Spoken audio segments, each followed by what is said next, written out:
This happened 2 or 3 years ago, but I still think about it every now and then when I'm walking alone and no one's around. I was volunteering at a school in a rural area about 3 kilometers from my home. I didn't know how to drive, and I have an irrational fear of biking. It's a whole nother story, so I didn't mind walking home every Wednesday. I was 19 at the time, but just know that I looked at least 3 years younger. Short girl, round face, big eyes, no makeup. It was winter, it was cold, it was raining, and I had no umbrella. It's fine though, I like the rain, and I was covered from head to toe, so I still enjoyed my peaceful walk with music blasting through my earphones. But as I was walking, I saw something in my peripheral vision that I was always scared to see in a situation like this. A car slowing down, following me. I didn't know what to do. I tried not to assume the worst, and I turned to see whether that was the only car on that road or if there were potential witnesses in case something happened. Nope. Just this one car following me. No one else around as far as my eyes could see. Then, the driver lowers his window and I can see his face. Old man. Seems to take care of himself. Unfortunately, not weak looking. Eyes fixed on me. "Where are you going? Would you like me to take you somewhere?" I take off one of my earphones. Huh? I had heard him because at that point I had already turned down the music to be more aware of my surroundings. Plus, despite not wanting to assume the worst, I still wanted to buy some time to think of an out. Where can I run? Can someone hear me if I scream? Can anyone else see us? Where can I get help? There was no one and nowhere to run or really hide. I was walking in this very rural area on the side of this road that had a field on one side and woods on the other.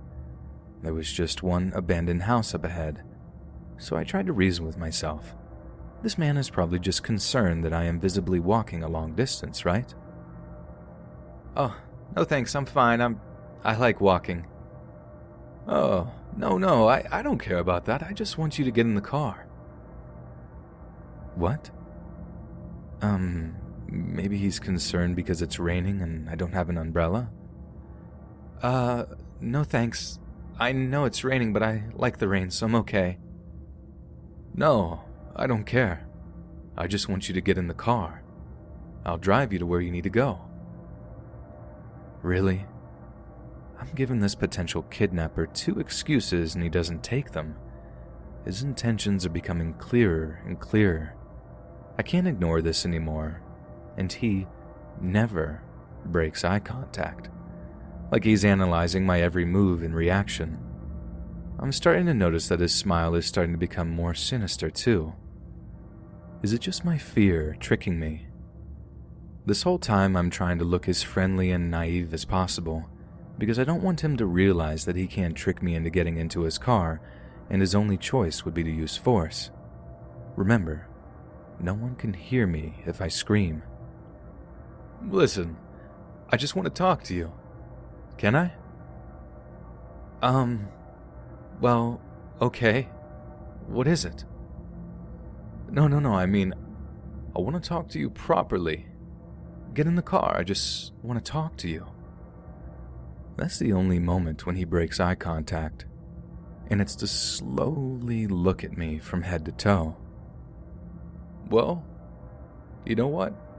How about I park a little bit further and you can join me to have a chat?" Sure, I don't know if you'll find a place to park anywhere close, but go ahead if you want, sir. I'm only walking straight anyway." "Perfect. See you there?" "Yes, sir." He smiles and drives away. I wait for his car to be far enough so he can't see me, and I immediately run towards the abandoned house to hide while I make a call to my mom for her to come get me. The police wouldn't do anything since I'm not in immediate danger. We tried to call them once after some serious threats from a stalker, and they just told us to only call them if the stalker was on our property. That's also another story. I explain everything to my mom, and she tells me to send her a screenshot of Google Maps with my exact location just in case something happens, and to stay hidden while keeping an eye on the road to see if that man's car appears again. I'm about to end the call when I see his car drive by again. And what do I see? He's looking right at me, as if he already knew exactly where I was hiding, waving at me with a smile on his face, still with this trying very hard to seem friendly vibe. He knows I'm hiding and on a call with someone now. He knows I wasn't as naive as I pretended to be. Then, he just drives away. My mom is still on the phone with me, so I tell her what just happened, and she tells me to stay calm and wait for her. We end the call. I wait. He doesn't come back again. My mom's car appears much faster than I anticipated. I get in and we go home. I still can't wrap my head around what exactly happened and what could have happened.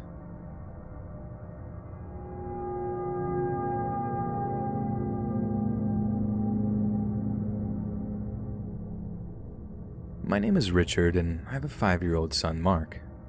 Just a week ago, my son and I were in the living room when I heard the familiar sound of an ice cream truck. Before I could even react, my son started bouncing up and down, begging me to let him go get some ice cream. I gave him $5 and told him to come back with change. Now I know what you're thinking. Who lets a 5-year-old out by himself? But we live at the end of a cul-de-sac, and I have a lot of trust with this kid. It took me about 5 minutes to realize that my son hadn't come back yet. I wanted to believe that he was okay, but too many red flags were going up in my head. I took a look through my window and saw the truck driving away with my son in the passenger seat. I practically ran out the front, hopped in my car, and rapidly drove out onto the road, speeding to catch up to the truck. The truck sped up as if it knew I were following it, and it did.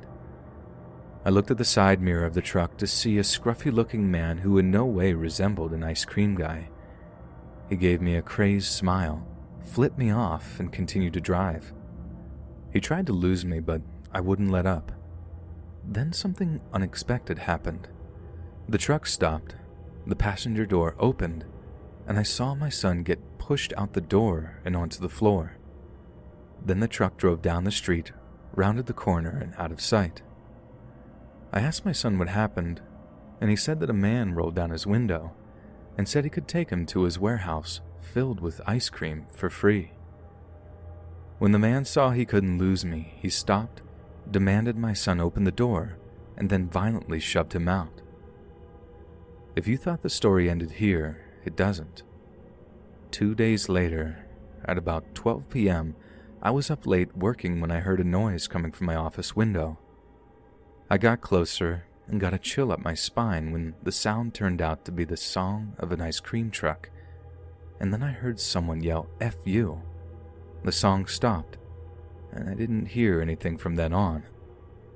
It's been about 2 weeks since then. I've reported it, but if something happens, I'll be sure to update.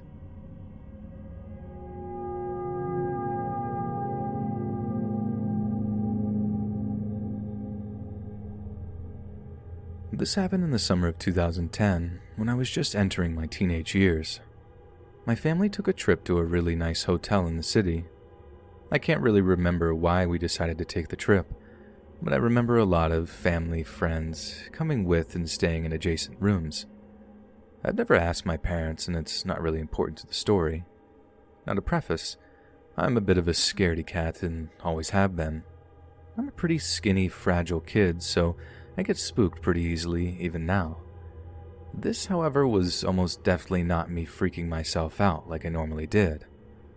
Looking back, I'm incredibly lucky I trusted my instincts. This hotel had a strange design to it. The lobby was actually on the 4th floor, not the bottom floor, which I found strange. To access the lobby, you had to use the elevator. There was no way for you to get to it from the stairs. This information would have been nice before everything happened, as you'll find out. The hotel was organized in a square shape. Every floor was lined with a balcony, and you could look down into the lobby and cafe area from your floor. Essentially, if you were walking to your room, you could be seen from anyone that was on your floor if they just stepped out of the room and looked around. I always was afraid I'd fall over the balcony and sail down 8 stories to my death, but they were high enough to a point where I wasn't too concerned for my safety. The first day or two was nice. My friends and I hung out and played cards all day, or we watched whatever was on TV. At night, we'd explore the halls of the hotel and tell each other ghost stories. It was a really fun time, even though I didn't fully understand why we were there. On the 3rd day, though, things got strange fast. I woke up to the sound of screaming coming from outside my door. Now, because of the hotel's design I mentioned, sounds from the lobby would echo all the way up to the top of the building. So when I walked outside to investigate, I immediately looked over the balcony to see what the commotion was about. I saw a girl laying on the ground, eggs and milk splattered everywhere around her. People were rushing to help her, and I heard a couple people telling each other to call 911. It seemed like the girl was unconscious. Maybe she had passed out or something. I scanned the lobby and saw that my family and a couple of my friends were in the lobby getting breakfast, all staring at the event in front of them. I decided I'd rush down to meet them to find out what had happened. The elevator was on the opposite side of the floor, so I took the stairwell located right next to my room. We were on the 7th or 8th floor, so I knew I only had to take about 4 flights down. Not a big deal. I descended for a little while, looking for the number 4 on the wall or the letter L. I passed floor 5, ready to find a door to the lobby. I took about 2 more flights of steps before realizing that there hadn't been a door for the 4th floor, nor had there been a door for the 3rd or 2nd. Now at this point I probably should have turned back, but I continued down because I was tired and didn't want to climb back up. There were some weird side hallways that went into pitch-black areas with a bunch of piping and wiring, and though I was curious to explore, I passed them by. I quickly hit the bottom floor, a dimly lit and cold room with cinder block walls and concrete floors. In front of me was a set of double doors. I hesitated at first, but I assumed that this was just another way back to the lobby, so I opened them and entered. Behind the doors was a massive warehouse-type room, probably the size of a smaller basketball stadium. The only light coming in was from the stairwell behind me, so I really wasn't able to see much. Stairs were stacked and covered in plastic wrap. Tables lined the wall, and in the distance I thought I could see boxes stacked and lined against the wall as well. It was probably the storage room for the hotel. I looked around and saw an elevator in the back of the room, so I made my way towards it. I closed the door to the stairwell and began to walk in the dim light. The room was super muggy and dusty, and it seemed like nobody had been down there in a long time. As I got closer to the elevator, I noticed it was a little bigger than the elevators in the lobby and other floors. I pressed the up button, but got no response. There was a card swiper next to the button. Must have been for employees only, I thought. I turned back towards the stairwell doors, making my way past the chairs and tables along the wall. When I got to the door, I gave it a tug. Locked, of course. This is when things started to hit me, and I realized I was stuck in the dark, dusty basement of a hotel. I didn't have a phone because my parents wouldn't let me get one until I graduated middle school, so I couldn't call anyone. Everyone likely assumed I was still asleep in the room, so I began to freak out, believing that nobody was going to look for me. I searched around the warehouse looking for other ways out. Some areas of the place were better lit than others, so I looked around in areas I could see first before starting on the darker side of the room.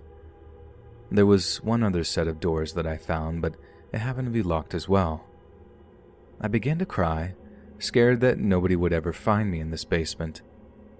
I swear it felt like hours, but I think only a handful of minutes passed before I heard the door creak open. It wasn't the door from the stairwell, rather the second door I had found. A slim, middle-aged man in a lab coat came out of the doors. Now, if this was 21-year-old me seeing this man, I would be very confused as to why this guy was wearing a lab coat in a hotel. I was only 12 or 13 at the time, so I immediately was relieved at the sight of an adult who looked smart. I approached him, tears in my eyes, and he immediately looked surprised to see me, as you'd expect. "What are you doing here?" he yelled. "I got lost on my way down to the lobby and I've been locked in here. Do you have a key?" I was shaking, eager to get out of there. He didn't answer my key question, and instead he said, "I know a way out of here. Follow me."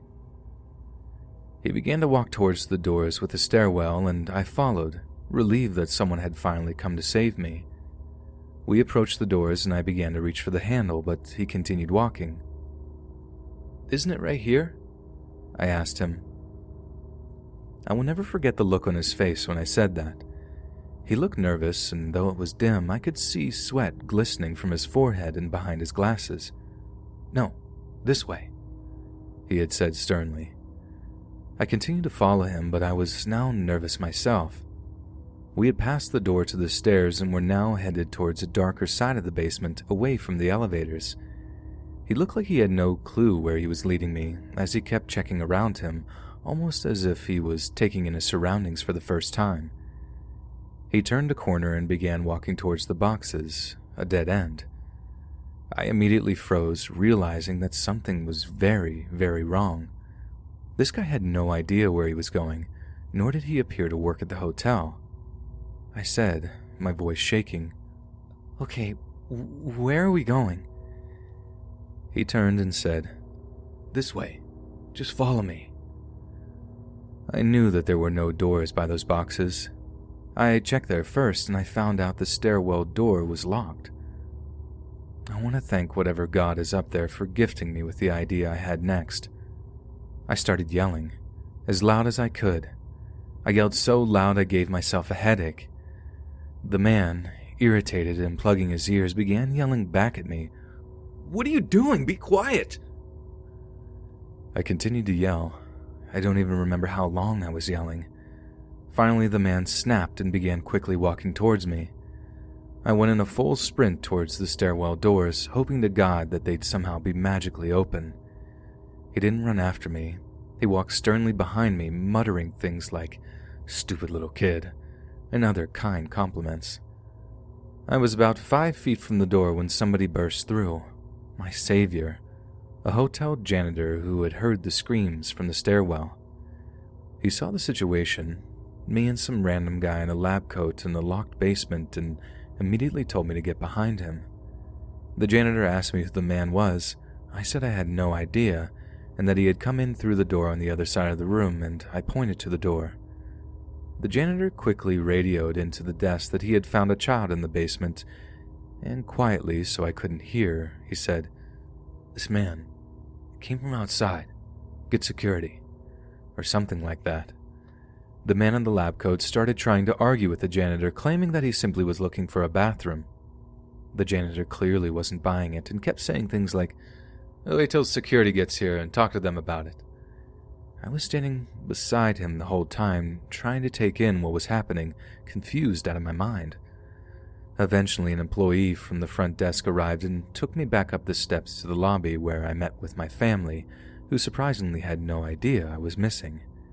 I told them the story, crying and shaking, and they hugged me tightly, thanking the employee over and over for their help.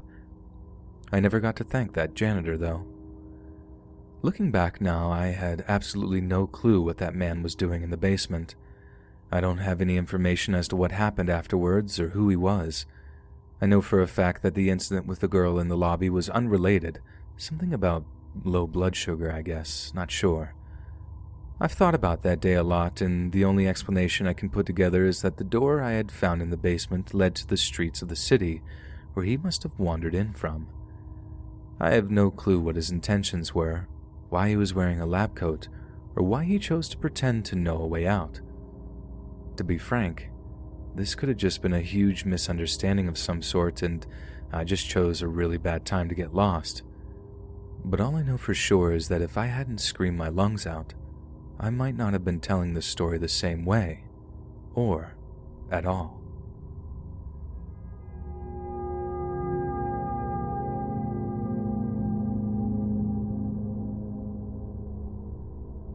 This happened to me January 20th of 2020.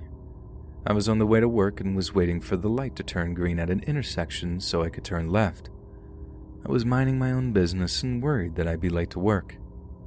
The light turned green for people to go straight, so I had to wait for the arrow to turn green, and I started to hear screeching and crashing, so I turned my head and saw a car hit the median and was now airborne and coming straight for me. I had no idea to move, so I braced myself for impact. I was so scared that I was going to die because the driver coming at me was going super fast, way over the speed limit. When the driver hit me, he pushed me over 2 lanes onto the sidewalk. I almost hit a tree and a sign, but went in between them. All my airbags deployed, and I blacked out for a split second. The next thing I know, I couldn't see because I wear glasses and found them on my dash. I grabbed those and looked for my phone, which flew into the center console. I feel like I was burning and started screaming "ow" really loud. I started to cry because of the pain I was in. I took my seatbelt off and opened my driver's side door and got out and crawled on the ground and sat a couple of feet from my car, bawling my eyes out. I could barely move and was already hurting. I had someone come to my side and told me I was going to be okay. I grabbed my phone and called my mom and told her I was in an accident and it wasn't my fault. I was sitting at the light, not moving when I got hit. My mom asked me where I was and I couldn't even tell her. The lady next to me had to tell her. I was in so much shock I couldn't do anything but cry. The ambulance showed up within minutes to take me to the hospital. My forearm on the left was burned, bruised, and bleeding. My neck or chest area was burned from my seatbelt, and to the right side of my chest was hurting, and I was told it was already bruising. I was rushed to the ER so they could take x-rays of my bodies to make sure my arm wasn't broken nor damaged to my neck and back. They x-rayed me and did a body scan, and luckily nothing was damaged on the inside, just the outside. I am now sore and trying to heal. I can barely move, but today was better. My car is totaled, but I am still alive, and I wouldn't ask for anything more. I know this occurrence isn't outright scary like everything else, but it was terrifying to me. I could have lost my life, but I survived, and I'm thankful for everyone that happened to help me and took care of me. I'm so internally grateful for those kinds of people.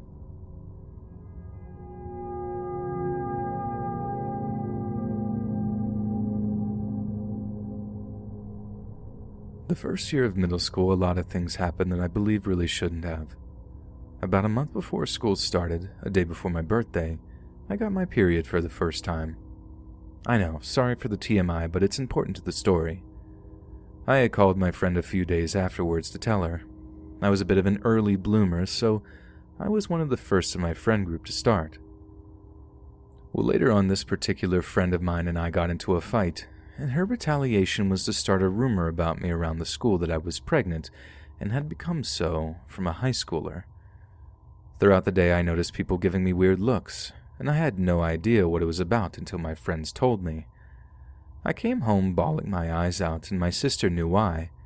Being in a small town, rumors spread like wildfire, and everyone already knew about it. This girl at the high school my sister was at told her about it, and she went off on her. This started a whole chain of events, me crying, figuring out who it was, and my mom at the principal's not leaving until they promised to do something about it. It slowly started to get better, but walking home from school, I lived nearly across the street, and it became living torture. I never learned this guy's name, but the first day he followed me around on his bike with his best friend. They circled around me, so I had to stop walking, asked me personal questions, which I'd either stay silent or say something snappy, and just a bunch of things to purposely make me uncomfortable. On the third day, he kept making certain comments about my body to the point even his friend said, "Too far, man." After that, he never had his friend with him. I just kind of broke down a few days of it happening. I was always a really shy, quiet kid. I spent most of elementary school not talking. I had no idea how to handle it, and I was scared to ask for help, because I didn't think anybody would believe me or to not take it seriously, so I simply just didn't say anything. The last day of it happening, I think, was the worst. He had a group of girls behind him, all cheering him on as he harassed me. One of them laughed and said, "You should stalk her," and he actually agreed with her. I finally had enough and I started screaming and cussing him out. He smirked and said, "Feisty, I like it." I just ran home. I was already at the halfway point. My sister was waiting for me at the front door that day with our dog, only a few months old, so she had heard the whole thing. She didn't do that often, but it seemed like perfect timing. She looked panicked and was just like, "Are you okay? Do I need to hurt somebody?" And told me I need to report that to the school. I said I was fine and it's taken care of. She was reluctant but let it go. We walked past my house and our dog jumped in front of me and started growling at him. He just chuckled, which freaked both me and my sister out. A few months before, our house had gotten broken into, and because I was home alone a lot, my mom decided to get me a dog to protect me. She's a sweetheart, though, and lets people pet her and everything. That's why my sister would sometimes wait for me outside and let kids pet her. He's one of the only people she ever growled at. I'm really afraid that if I didn't stand up for myself or had a dog, that he would have followed up on the threat of stalking me. I only saw him around school a couple of times, once on the student news because he was on the football team and got this award. I almost started crying when I saw it. And then he went up to my lunch table because my friend asked him a question and he stared at me the entire time. The last time I saw him was the last day of school. I was getting the things out of my locker, and when I walked past him, his breath hitched and he just looked at me the entire time I was in the hallway. There's a lot of reasons I hate that town, but after I graduated from 8th grade, he was the biggest reason why I didn't want to go to that high school there. I'm glad my mom accepted and we moved into the city. I've had to deal with my fair share of creeps, but he was by far the worst of all.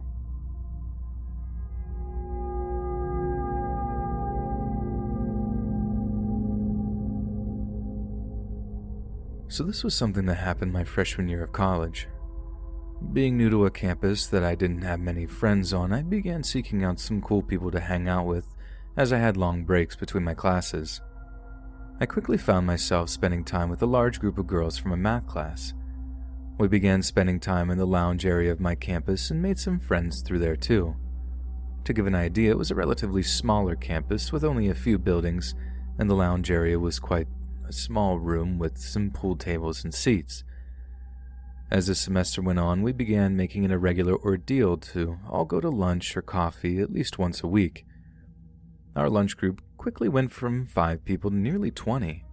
Friends started bringing acquaintances, and our group grew. One kid named Spencer, who was a friend's friend, joined us regularly for coffee or lunch. One day, word got back to me that he was into me and wanted to get my number.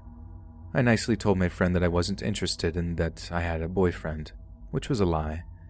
I thought this would deter him as he came off as a non-confrontational person. One morning, a group message was sent out by my friend Trish, who asked if we all wanted to meet up for coffee, and everyone for the most part agreed to meet. I arrived about 10 minutes early to almost everything, so I was used to being the first one there. Spencer arrived shortly after me. He sat down next to me and I exchanged a friendly "good morning" and a smile. Slowly the time passed and no one else showed up. We sat awkwardly for about 15 minutes and finally he spoke up and said, "This is a surprise date I planned." I think it's important to mention I'm pretty hot-headed and I don't like being lied to. I got up from the chair, gathered my things, and left without a word. A surprise date? Are you insane? The next couple of weeks went by without a word from Spencer. I thought that maybe he had gotten the hint that I wasn't interested. Soon, though, he started showing up at the same time that I worked out at the school gym. I didn't think much of it because our schedules were pretty similar, so like myself, I just assumed that this was the only time he had to work out. Soon it went from being there at the same time to him following me around the gym. Whatever machine I was using, he was conveniently at the one right next to me, lifting weights and just staring. I had some friends that worked the front desk of the gym, so I mentioned it to them, and they said they'd take care of it if it got out of hand. One day I was squatting at the gym, and mid-rep, he walked up, pulled my headphone out and proceeded to tell me my form was off and grab my wrist. I racked my bar and turned around angrily, telling him, "Don't touch me." He apologized and proceeded to ask me out once again. I told him I wasn't interested and had a boyfriend anyways, and of course I didn't. Once again, a couple of weeks went by and the only contact I had with Spencer was sitting at the opposite end of the table during our lunch gatherings. I thought he had finally gotten the hint. Then one day at the gym, I was walking down the hallway to the girls' locker room when he walked up behind me and put both hands on either side of the wall behind my head. He said, "I know you feel the connection I do. Why don't you let me take you out?" I quickly yelled for my friend Chris, who worked the gym's front desk. Keep in mind, Chris is a very large, 6'3" and extremely fit individual, whereas Spencer's about 5'7" and not very in shape. Chris quickly walked around the corner to see what was happening and came running down the hall yelling at Spencer. He was then banned from the gym and not allowed back in. One night I got a text message from a random number stating that it's Spencer, and he wanted to apologize for what happened at the gym. I told him what he did wasn't okay and that I wasn't interested in him and I'd like for him to leave me alone from now on. He apologized again, and again I didn't hear anything else. Thinking that was the last time, I blocked his number. All was well until one day when I came home from work to a bouquet of white lilies sitting on my doorstep. Thinking that they were from my grandma, she does sweet stuff like this, I got excited to pick them up and took them inside. Then I read the letter. It was unsigned and just said, "I love watching you." I frantically started calling and texting friends, thinking this was a sick joke as they knew about how creepy Spencer had been. I got concerned answers and honest no's from every single one. I panicked, threw the flowers out, and made sure to lock my door. Later that night, I get a text from a random number that said, "You didn't enjoy your flowers? I saw you throw them away." At this point, I had had enough. I called the number and the familiar voice of Spencer was on the other line. I lost my mind quite literally. I didn't even let him get past his sickening hello before I started screaming at him. He then calmly stated if I wanted to talk to him to come outside. I looked out my window and there he was, standing right in front of my house, smiling. I called the cops, and when they showed up, they detained him, and I got a restraining order placed on him. The cops then contacted me a couple of days later to let me know he has more than one restraining order placed for the same behavior, 10, including mine to be exact. I had late classes this semester after this and called campus police to walk me to my car every night after this because I was terrified he would show up again. Shortly after that, I moved about 300 miles away, and luckily I'd never seen him again, other than his every so often random Instagram follow request.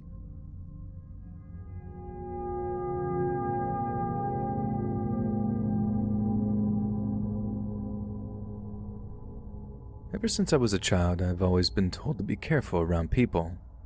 My parents relentlessly told me to watch my things, never take out my phone when I'm out walking, never to wear expensive jewelry on my commute. I've always figured that they were just the kind of people who were overly cautious, and since I haven't really experienced being robbed back then, I didn't think much of what they had said. Cut to when I was in college. It was sophomore year, and for our final exam in photography class, we had to shoot Chinese New Year festivities wherever they are celebrated in the city. But of course, what better place than Chinatown itself? So, despite it being known as a place that had lots of robbers and kidnappers, when the day came, my friend, we'll call her Kim, and I went to Chinatown at noon, and with our cameras around our necks, started shooting. We decided we would stay there and cover as much as we can until the fireworks display at midnight. So, for the most part, we just went around shooting and having dim sums in between, until finally people started coming down to the main plaza for the fireworks display countdown. At this point, we placed ourselves right in the middle of the crowd, ready to start shooting once the countdown gets to 0. The host of the night began talking and hyping up the crowd, and I usually don't pay attention to stuff like that, so around that time was when I noticed 3 men surrounding Kim and I. One was on my side, one was on hers, and the last one was behind us. I know this may not seem sketchy considering we're in the middle of a huge crowd, but something just felt off. So just to see if they would follow us, I slowly pulled Kim closer to the stage. They followed. But I wasn't convinced. I thought maybe I was being weird for no reason, so again, after a few minutes, I pulled Kim, who was now starting to get confused, towards the left side of the stage. Still, they followed. At this point, I was starting to get nervous and scared, so I squeezed Kim's hand, hoping she'd realize what was going on, but she didn't quite get the message. Once more, I decided to move us towards the center of the crowd, and again, they followed us. It became clear to me that they were either going to try to take our cameras or do something worse, but I didn't want to stay and find out, so I had to think fast. Luckily, around this time, the music got louder and there were more people as the countdown was about to begin. I playfully pulled Kim further down the center and whispered to her what was going on. The men weren't able to follow us since the place was packed, but I looked back to where they were and they were looking at us. I pulled Kim closer and told her, "The countdown's about to start. When the host gets to 0, duck and run towards the mall." The countdown started, and just as we discussed, when the host got to 0, we ducked and ran. As soon as the fireworks shot up, everyone looked up, jumped around, and danced to the music. It was the perfect timing to lose the 3 men. I could only imagine that they were also waiting for the countdown to end before they did what they planned to do, since everybody's attention would be elsewhere. But again, I didn't want to find out. When we got inside the mall, we stayed by the main entrance, right next to the security guard, waiting for Kim's mom to pick us up. I was still so terrified, and not a minute later, paramedics were rushing through the mall, carrying a girl who was passed out and had only one shoe on. We asked one of the people who came in after them what happened. The man said, "The girl was stabbed. 3 men were trying to take her phone and she wouldn't give it, so one of them stabbed her and took it anyway and ran." Kim and I looked at each other in shock, and we were so scared we couldn't leave the security guard's side until Kim's mom came to get us. To think that that girl could have been us still creeps me out to this day. We never did get photos of the fireworks, but I'd rather fail a class than get stabbed.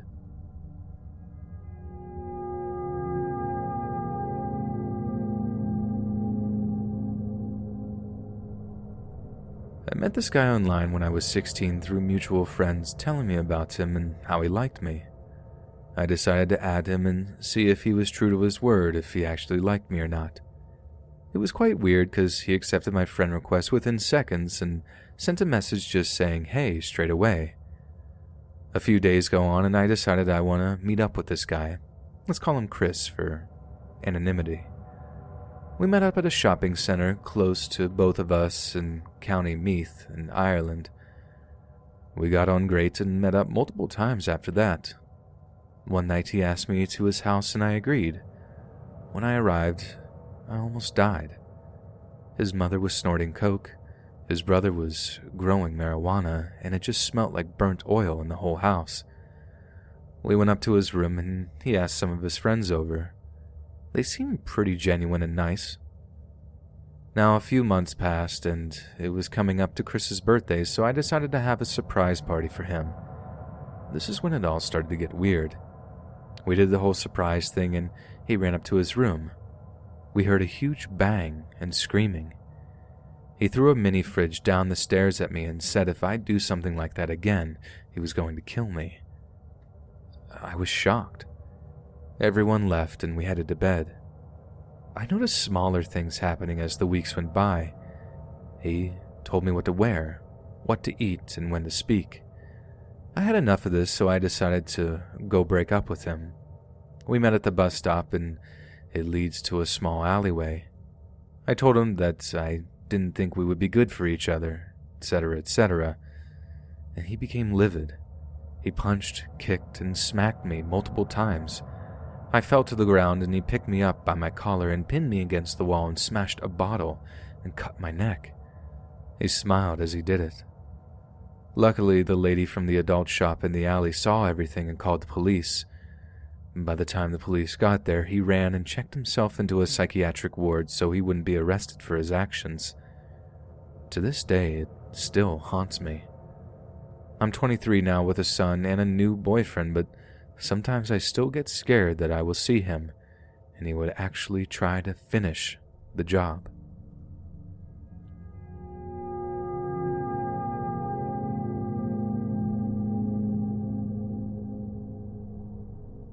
So to put this into perspective, the time that this took place, I was an 18-year-old male fresh out of high school, and I had been working at my first job. I didn't work during high school since I wanted to focus on my studies and schoolwork and also cared about getting a good night's sleep. I was working in a sportswear store and I worked in the footwear section. It was getting close to the holidays and the store had more customers flowing through trying to get gifts for their loved ones and friends. During the flow of people, I did notice one guy who stood out from the rest. He was an older gentleman who had a short, unkempt gray beard with a trucker's hat and a sportsman's jacket on and looked to be north of 300+ pounds. He was hard to miss. I didn't think much of him as I continued helping other customers find whatever footwear they needed before the man approached me. I asked if I could recommend any good boots for hunting or hiking, which I kindly did. I pointed him in the direction of the outdoor footwear and he carried on. He returned about 10 minutes later trying to strike up a conversation, talking about his hunting and hiking experiences, which I overall related to since I grew up in a hunting family and enjoyed it. The conversation seemed harmless enough, but took a weird and unexpected turn. He had asked me if I had a boyfriend, which was odd to me. I said no and that I wasn't into men, just women. He looked a little upset by this and said that his 19-year-old son had just come out as gay and was looking for a boyfriend. I'll admit I was a little creeped out by this, but tried to be polite as possible as it was store policy and wished his son luck on finding the right guy before moving on to doing my job. As the day continued, I noticed that I kept seeing this guy over and over passing by the footwear aisle like he was doing laps around the store. He would glance over and flash me a smile like he hadn't just done it 3 times before that.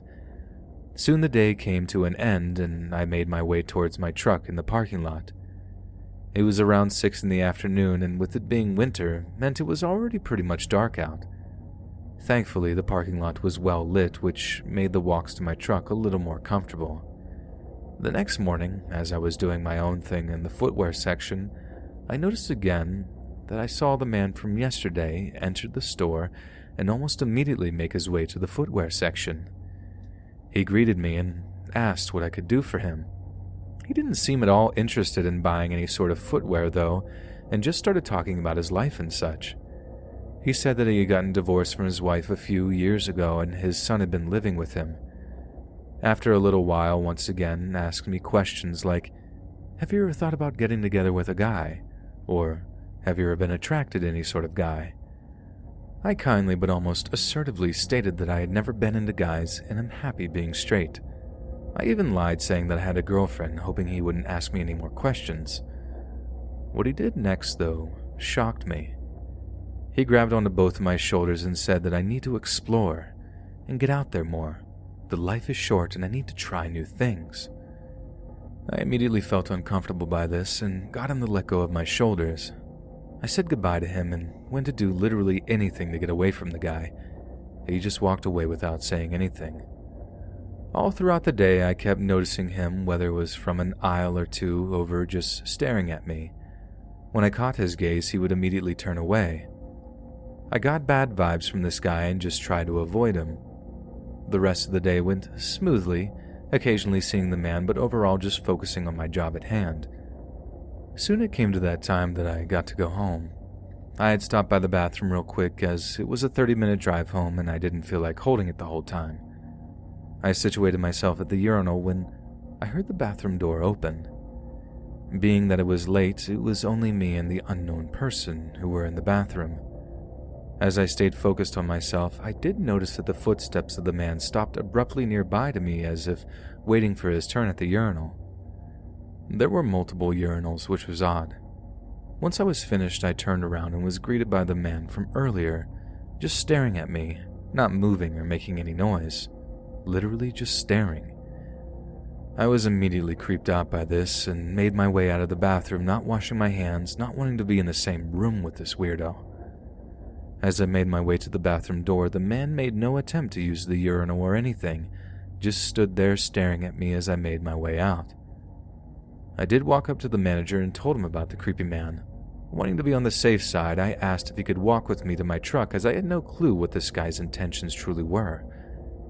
He agreed and happily walked with me to my truck where he said his goodbyes.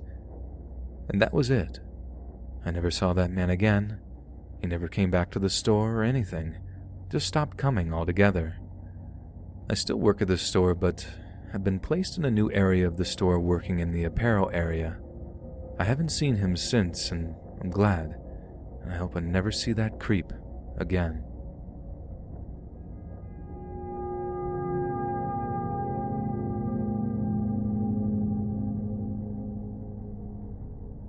This happened around 3 years ago when I was in 5th grade. I'm a quiet girl who has severe anxiety and is very gentle and not popular. I've also dealt with boys liking me, but not like this. I'm not sure that this fits into the category of true crime, but it was freaky at the time. This story is also kinda long, so bear with me. One day at recess, me and my 2 friends were talking. Someone, who I'm going to call Ben, came up to me and gave me a paper. He said Charles gave it to him to give to me. The 2 friends kept saying that I should open it. I waited till the end of recess and then opened it. It was a phone number. I got uncomfortable instantly, so I threw it in the trash. Over the next few days, Charles talked to my mom, who worked at the school part-time, more and more. My mom loved him and thought he was a great kid, which is why I never told her about anything that happened. I was scared she wouldn't believe me. He and his friends made fun of me and looked at me up and down every day. One of his friends was my best friend Jacob. Jacob told me what Charles said about me behind my back. He said Charles was naming people Pokemon. He named me Jigglypuff because when I would be older, I would have big breasts and a big butt. This made me extremely self-conscious. I wore jackets and baggy pants so they couldn't see anything. Jacob told me what he would do to me if we were alone. I don't feel comfortable repeating what he said, but I'm sure you can imagine. After weeks of mocking, name-calling, snickering, he sat next to me in music. I got stressed knowing he was right there. A few minutes later, he told me he was bringing a camera the next day to interview kids. I didn't think anything of it because my class was interviewing teachers, so I assumed he got the teacher's permission. Spoiler alert, he didn't. He asked if he could interview me. I said no over and over again, but he persisted and finally got him to be okay with the fact that I don't want to be interviewed. The next day I didn't go into school. I don't remember why, but I must have been sick. I came in the day after to the principal gathering the whole 5th grade. I had no idea what was going on. He explained a child brought in a camera and was filming kids in their private parts. I knew it was Charles. The kid said he threatened to put it in the girl's bathroom and then look at the footage. Charles got suspended for 3 days. I went home that day and cried myself to sleep because I didn't know what was happening. I was so little and not ready for anything to do with boys, and especially boys who film people's privates. A few weeks after that incident, a girl who I'm going to call Abby came up to me at recess and tried to show me a paper. I started crying because I knew Charles told her to show me. She got scared and backed off. One of my friends, Etta, saw I was crying and asked what happened. I told her Charles was making me uncomfortable. She told the teacher and I went inside. I went to the counselor and told her everything. She left me alone to go get Charles and Abby to say sorry. I cried harder because I didn't want to see either of them. She understood and stayed with me. She called the assistant principal and told her what happened.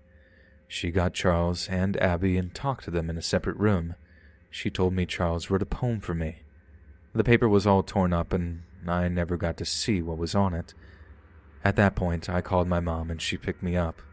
She asked why I needed to be picked up early and my counselor explained. We went home and I cried the rest of the day. I thought that would be the end of Charles. Then I started middle school. Charles' new sidekick's name is going to be Drake, and Drake liked to call me names and purr at me in class. On the 4th day of school, Drake ran up to me and pinned me against the wall. He shouted, "Did you go on a date with Charles? Are you dating Charles?" Over and over. I said in a strong voice, trying to be brave, to stop, and no. It felt like he pinned me there for eternity. He finally let go and ran off, saying, "So he lied." I told my mom what happened, and she told me to keep a close eye and update her if he did anything inappropriate. I then left that school a few days later because of other unrelated reasons. 3 years later, I found out that Drake had harassed many girls in the school and apparently didn't get in trouble.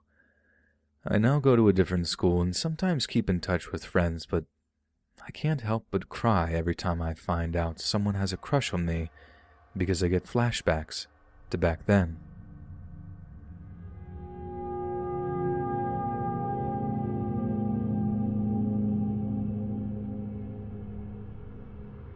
I'm 28 years old, and this is the first time I've thought about this incident in detail because of how traumatizing it was. I met my ex-girlfriend in California in 2010. We had both lived there our whole lives, but decided to move to Maine a couple years after we started dating. She had flown to Maine on a business trip in 2012 and fell in love with everything about it. The small towns, the scenery, and the people. She came home and convinced me to pack up our whole lives and move there. And so we did. We saved up a bunch of money and rented a huge moving truck.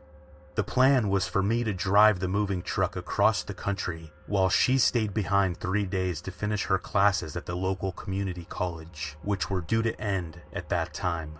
I would have just waited until her classes were finished, but we decided to take advantage of an incredibly good deal that we were offered from the company who provided the moving truck.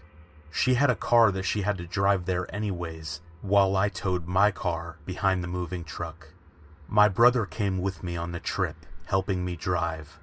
The drive was obviously a very long one, and when my brother and I arrived in Maine, about 4 days after we had left, we were exhausted.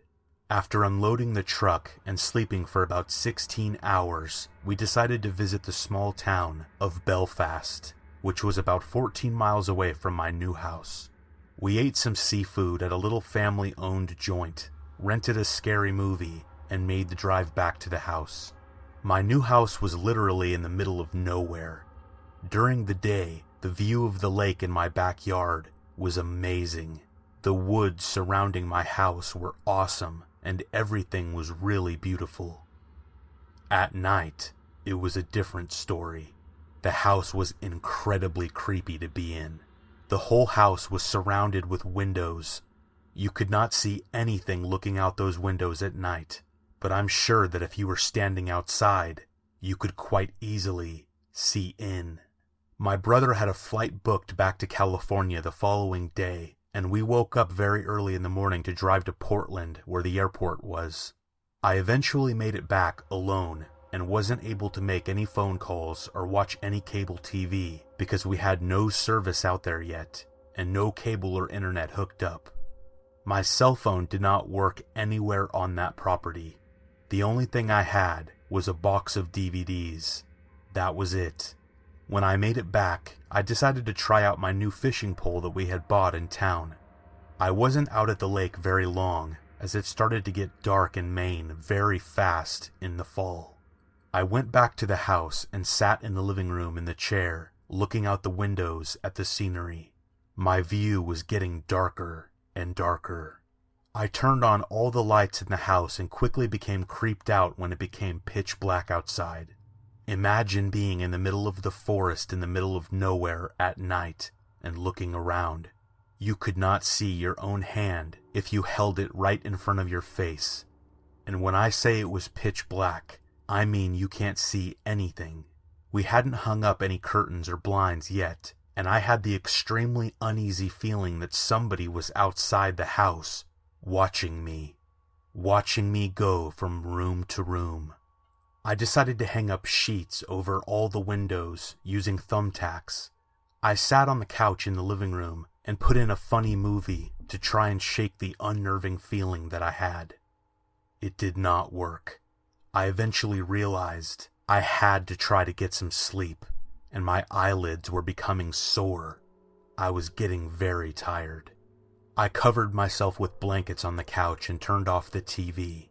After a few minutes, my eyes had adjusted, and I could see around the living room very slightly. My eyes were very heavy, and I fell asleep. I woke up some time later, and it was still night, and still very dark. I reached for my bottle of Coke that I had on the ground in front of me, and took a big gulp. I set it back down and looked around the room. Now, I'm having difficulty putting these next emotions into words that I could accurately convey. My heart began to throb when I noticed a man standing in the corner of the room. I couldn't see his eyes, but he had to have been looking at me.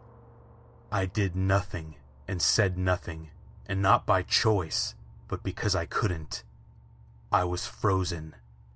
He didn't move, and it was clear that he was trying to not be seen.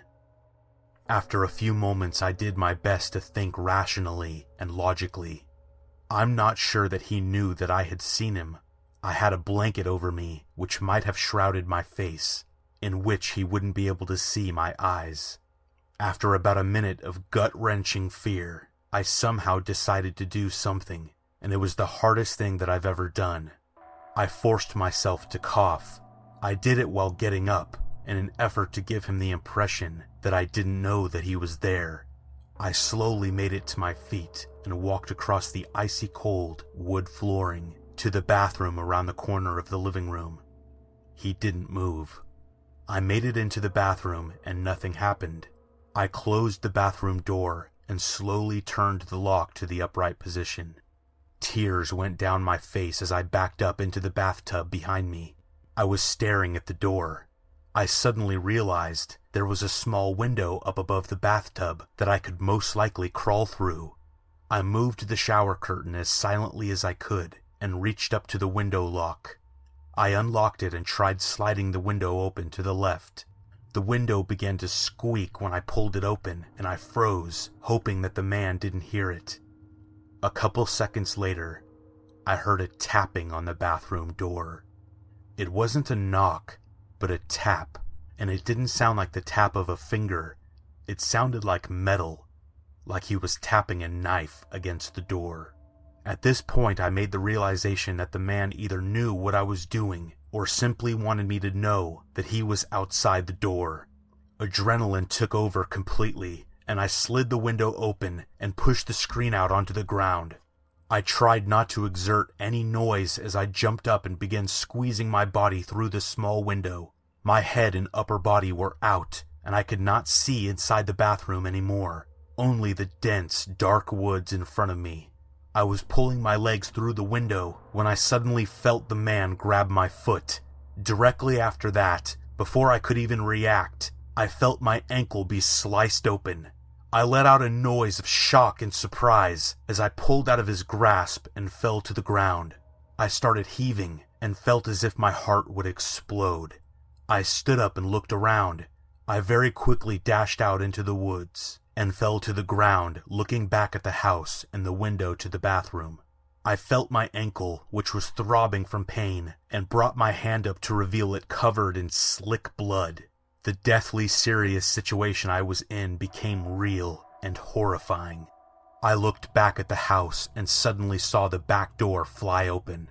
The man ran down the steps and started looking around into the darkness, searching for me.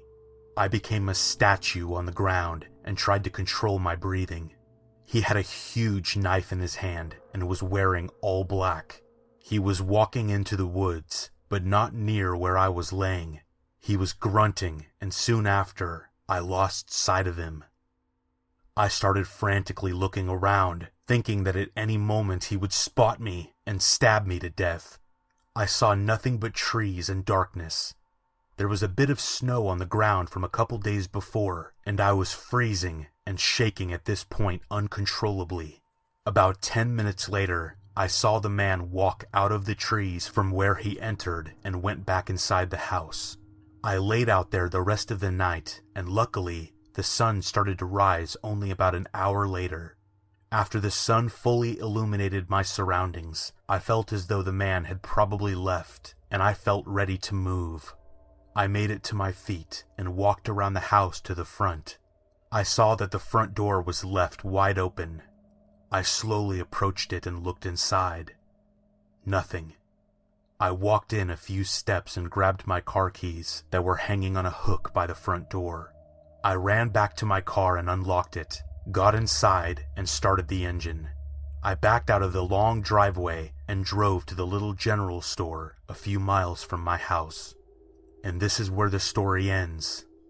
I got away, and so did the intruder. My ankle was pretty badly cut, but it healed after a few months with no problems.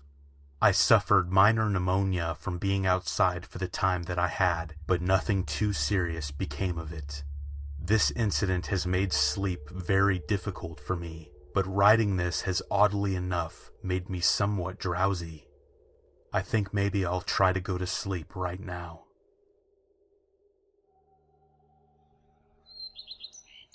Hey friends, thanks for listening. Be sure to subscribe and click that notification bell to be alerted of all future narrations. If you got a story, be sure to submit them to my subreddit, r/letsreadofficial, and give and receive feedback from the community, and maybe even hear your story featured on the next video. And join my Discord to interact with me and other listeners directly. And if you want to support me even more, grab early access to all future narrations for just $1 a month on Patreon, and maybe even pick up some Let's Read merch on Spreadshirt. And check out the Let's Read podcast, where you can hear all these stories in long compilation form and save huge on data, located anywhere you listen to podcasts. Links in the bio. Thanks so much, friends, and happy birthday, Lils.